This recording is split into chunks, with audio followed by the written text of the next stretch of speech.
has been a great, I mean, the Yorkshire Post did a fantastic thing this week by turning down a story from David Cameron that he wanted in, and the reason they turned it down was because they realised that it was actually the same story that he'd given to all the other regional papers.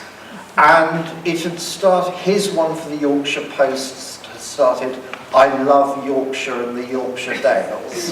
His one to the sort of Western Morning Times had been, I love Cornwall.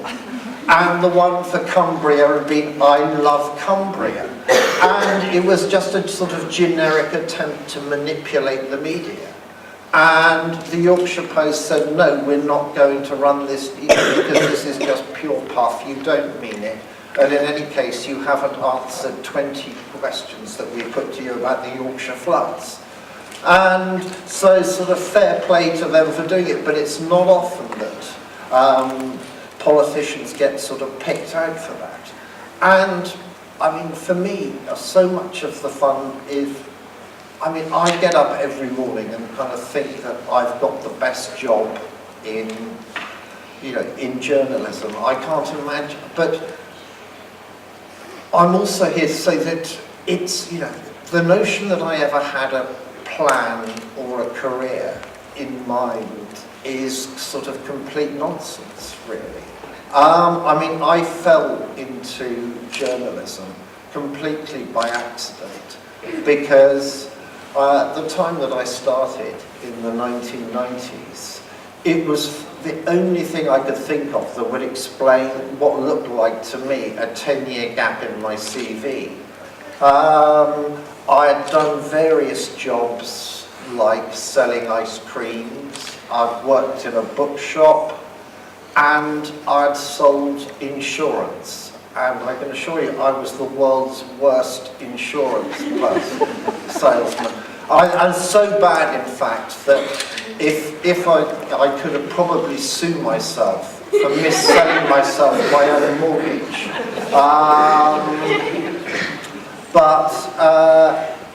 And I sort of came to a point in my early 30s where I thought, what am I going to do? What am I going to do? And I was sharing a flat with a bloke who was a writer. And I mean, this is sort of where both sort of arrogance and sort of confidence sort of kind of mixes. I read something he wrote, and before, up until that point, I'd had this sort of thought that there must be some kind of mystery, some alchemy to sort of getting words down in print, and that there was some kind of very high bar that was expected. And I read what he'd written, and I kind of just thought, I can do that. And I mean, in those days, you know, I didn't know where to start. I mean, my first piece that I ever wrote was, I mean, this is a sort of lesson in incompetence, really. It was a story I'd nicked straight off Radio 4, in fact, which is always a great sort of, I mean, we've heard lots of speakers talk about where to get news stories, and I kind of think just sort of never be afraid to get a story that's been on, you know, it's already out there. You don't necessarily have to find a new story. The stories can still exist, and you know, you can sort of add to them in your own way. And this was a story, it was on the radio in the afternoon about a self-help group for families of violent murderers, rapists and violent criminals. And I thought this was fantastically interesting because, I mean, in terms of, we often hear about the victims quite rightly, and we hear about the criminals, but there'd been I'd never heard anything done on what is the impact of, you know, being the mother or the brother or the sister of a violent criminal. You know, what does it do to you? How do you cope knowing that your son or your daughter has committed a murder. And I thought I thought this would make a great feature. And so it was, I was lucky in my timing, because at that point in the 1990s, newspapers were expanding. There was almost a new section every day, or every week, really. And there were many more words to be filled than staff writers to write them. So I just sort of rang up the Independent on Sunday, which is sadly to close at the end of this month, and suggested it. And they said, well, we don't know who you are. And I said, that's because you've never heard of me. And but I'm willing to write this on spec for you. And I mean, I just sort of made it up as I go. I mean, didn't make up the story, but I thought, oh, okay, how do I do this? I've got to get in contact with these people. So I kind of tracked them down, and I can remember, this is my abject shame of my first interview that I did. I'd gone to interview this woman whose son was in Wormwood Scrubs in London. And we did the interview in a cafe, just sort of in West London. And she sobbed the whole way through this sort of 25-minute interview that I did with her. And then, to my horror, I realised that I hadn't pressed the record button on my tape recorder. So I thought, God, what am I going to do? I thought, well, I've just got to make her do it again. So I said, look, I'm really sorry. Can we do this again? So I made her sob for another 25 minutes. And it was sort of published. And I mean, again, I've often wondered whether, I don't know if any of you know that there's a sort of much better known and better writer Crace called Jim Crace, the novelist. And I always wondered whether, in fact, the only reason that I got that piece published was because she'd confused me with him, the features editor. And there was some substance to that, because I got paid 400 quid for that story. And I thought, well, this is fantastic. And so after it was published, I started pitching other stories to her. And she said, yeah, okay, but from now on you're on 200 quid, 1,000 words, rather than 400. So that did make me think that perhaps she had mistaken me, and I'd sort of sneaked in under the radar.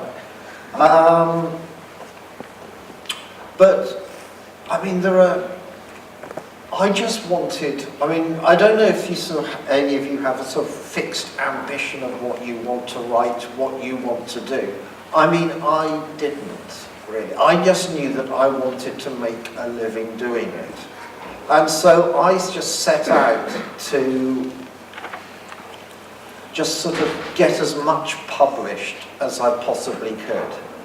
And so I attacked the soft, what I consider to be the soft underbelly of journalism. I mean, everybody wants to do, I'm a sort of feature writer, that's my sort of background really, so not in news reporting.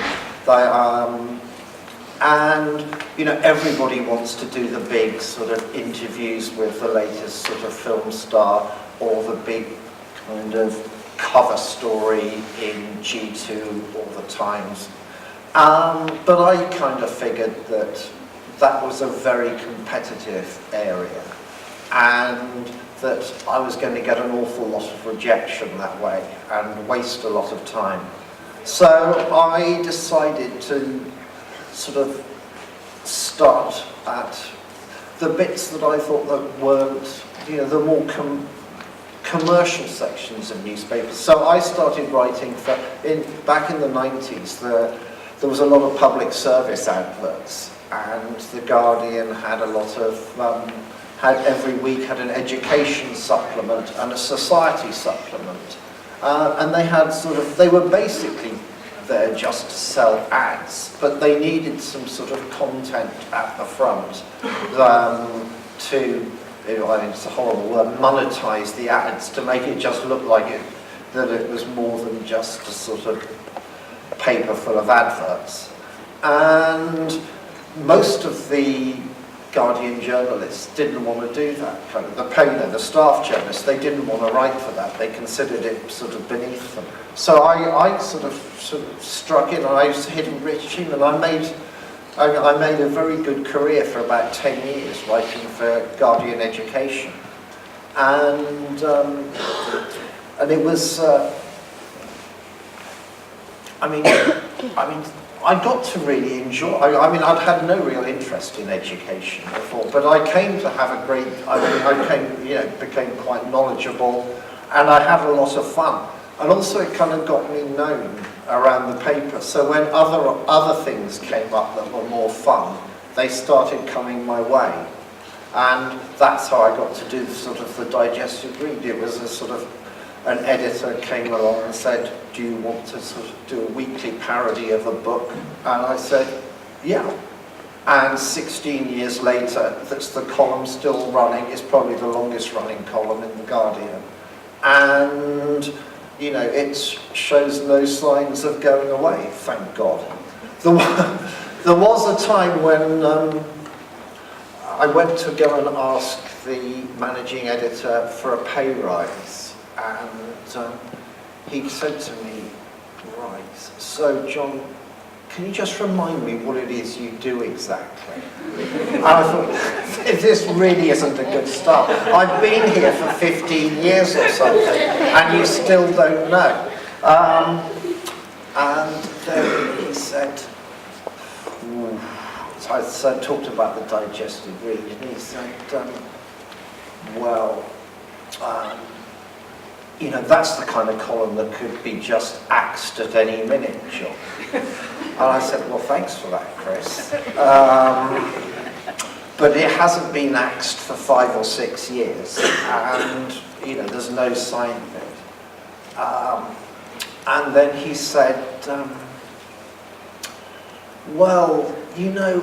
thing is I said, because look, I want the pay rise because normally there's a kind of career progression. You can get sort of pay rise. But as a writer, there is no real career progression. You are a feature writer and there's nowhere to go. So I said, so that's why I want some more money. And he said, well, the thing is, John, what normally happens to people like you is that they go and work somewhere else for a bit because that's the way you get a pay rise. And I said, are you telling me to hand in my resignation then? And he said, no, because suddenly realising that he might be done for constructive dismissal, I think. Anyway, the long and short of it was that I got a pay rise, though much less. I came out of that office thinking, I'm about to get sacked. I would have probably taken a pay cut at that time. Actually. I was sort of left feeling sort of absolutely worthless. And he then sort of presented me with a sort of a pay rise which was far less than I'd sort of gone in sort of cockily asking for. So he got what he wanted, and I got 10 years of therapy out of it, as far as I was concerned.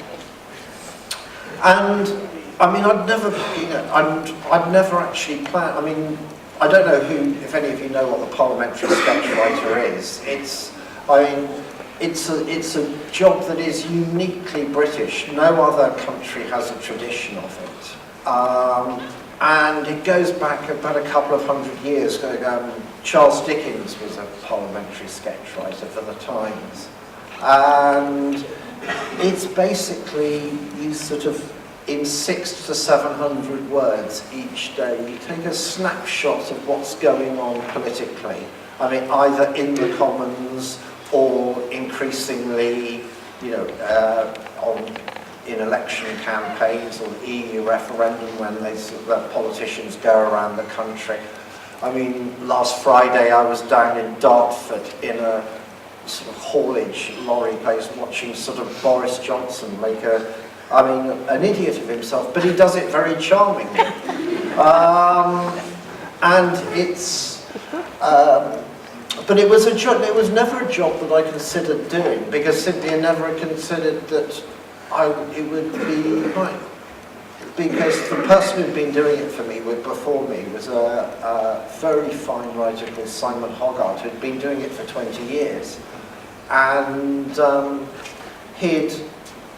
it never occurred to me that he wouldn't be doing it for another 20 years. But then very sadly, he died of cancer, and I had no idea he was ill.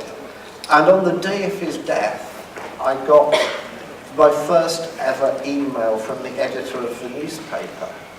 Now, you might think that the editor of the newspaper would sort of send his emails round to sort of individual emails to various members of staff from time to time, but that wasn't the way it really worked at The Guardian. Sort of, Alan Rusbridger had many talents, but communication with his staff wasn't one of them. And I've only ever had sort of generic emails from him, which have been sort of all company emails saying, we've won a prize for this, that and the other, and I've been to collect it, that kind of thing. And it said, re Simon Hogarth at the top, and I almost deleted it, because I thought, I know what it's going to say, because it's going to say, I'm very sorry to announce that Simon Hogarth has died.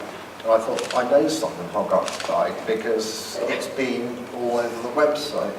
But then it said, would you like to have his job? And I mean, I almost deleted my job offer just simply because I was so surprised to get an email from the editor.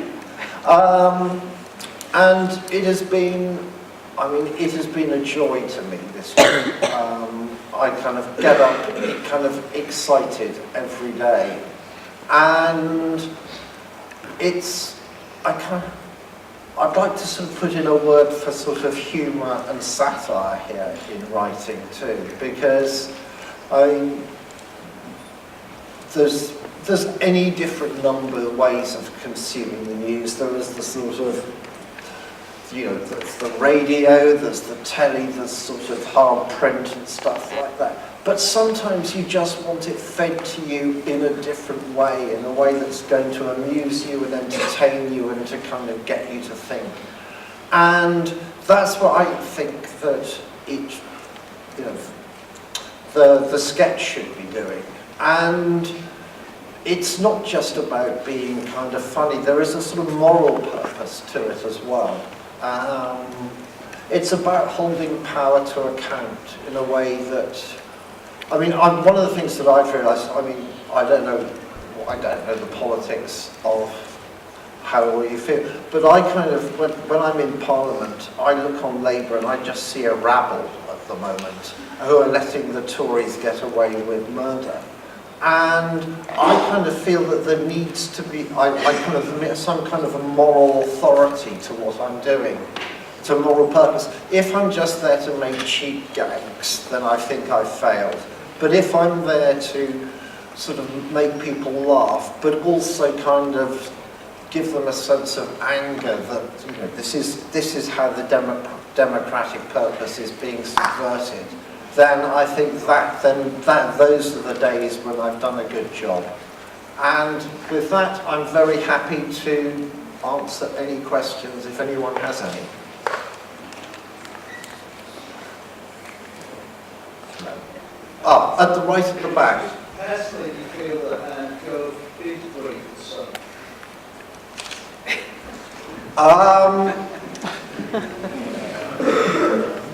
Personally, I imagine so, because he didn't appear to, what he said was that he hadn't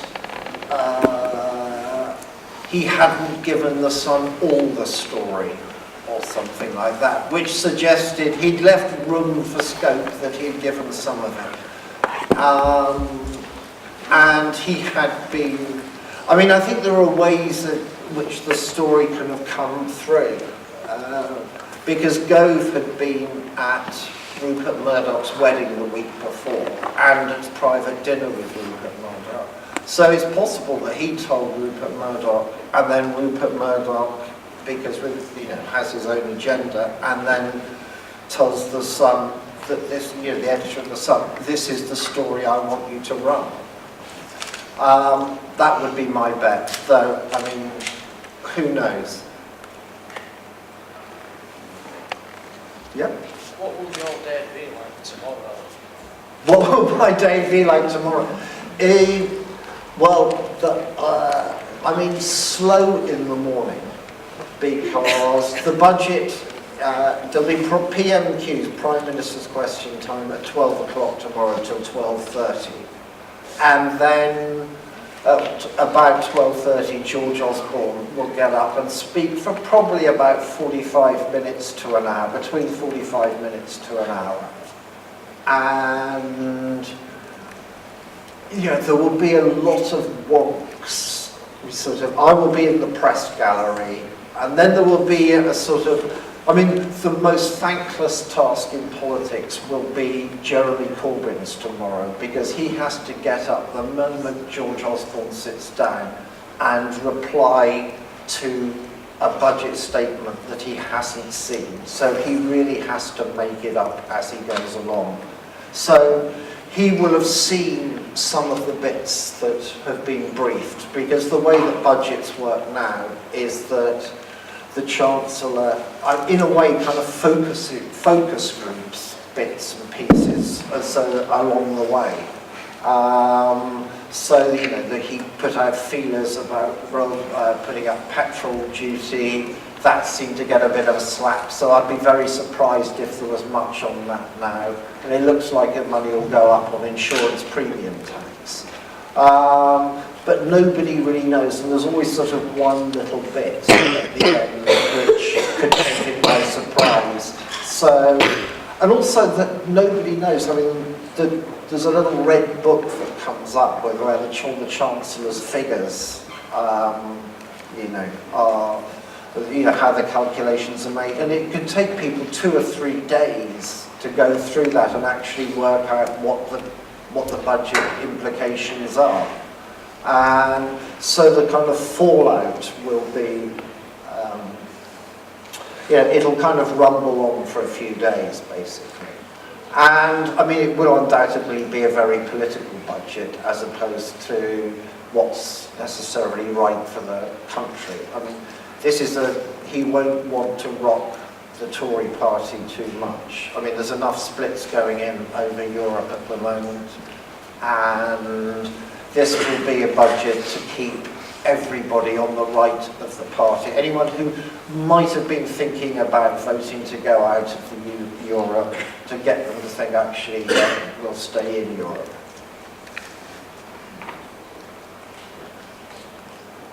Any more? Oh, sorry, Jackie. Yeah. Do you have lots of friends of and sources and that sort of thing? When you see a friend said, do you depend on those sorts of well, I'm in a terribly lucky position where in my sketches I'm allowed to make things up. It's the only bit of sort of journalism where it's sort of journalism and sort of fiction. It's sort of fiction in the higher service, or in the service of a higher truth, if you like. I mean, all the other lobby correspondents get briefed on this, that, and the other, whereas I am literally free to use my own imagination.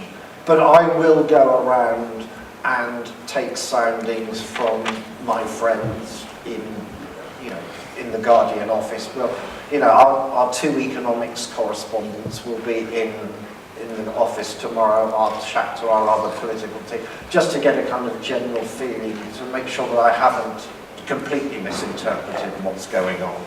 But then my job is really to provide the colour, the feel and the texture of what's going on, rather than there's plenty of other people around who are going to give the sort of nuts and bolts about what this means, what, you know. I'm there to do the kind of fluffy overview. Do you get comeback from your people you skew it at the other game? What's the funniest response to that? Well, I mean, the thing about Parliament to remember is that for every MP you upset, you give 649 others a huge amount of pleasure. I mean, it really is a sort of nasty pain. And surprisingly, there are some people who are surprisingly thick-skinned. I mean, I've given George Osborne a horrible time and a going over. But I know that he actually quite enjoys the sketch. He kind of accepts it as part of the political democratic process. Others find it far more difficult. But never overestimate or underestimate the narcissism of politicians. Because if there's one thing they hate more than being written horribly about, it's being ignored. And my predecessor, Simon Hogarth, always used to have a figure of fun who's Michael Fabricant, who I don't know if any of you have seen. He is a ludicrous Tory MP he's sort of in his late 60s and he's got this sort of beach blonde wig that, and Simon always used to take great pleasure taking the piss out of him. And I thought when I took over from Simon that it was my job to, in a way, to sort of, as a sort of homage to Simon, to retire Michael Fabricant. So I've made a point of never writing about him. And I heard from a Labour MP about 6 months ago, he came up to me and said, "John, Michael Fabricant's terribly worried that you haven't written about him." And, you know, and there was sort of, and I thought, okay, we're getting somewhere. Yeah. Does any of the MPs get rather sensitive when you do the sketches about them?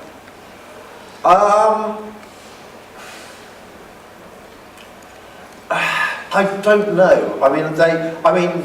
They try not to let it show, I would imagine. But in a way, I would hope so, because, you know, some politicians, I think, are genuinely good and talented and are in it for the right reasons, and others are a bit hopeless. You kind of look at them and you kind of think, how on earth did you ever get elected?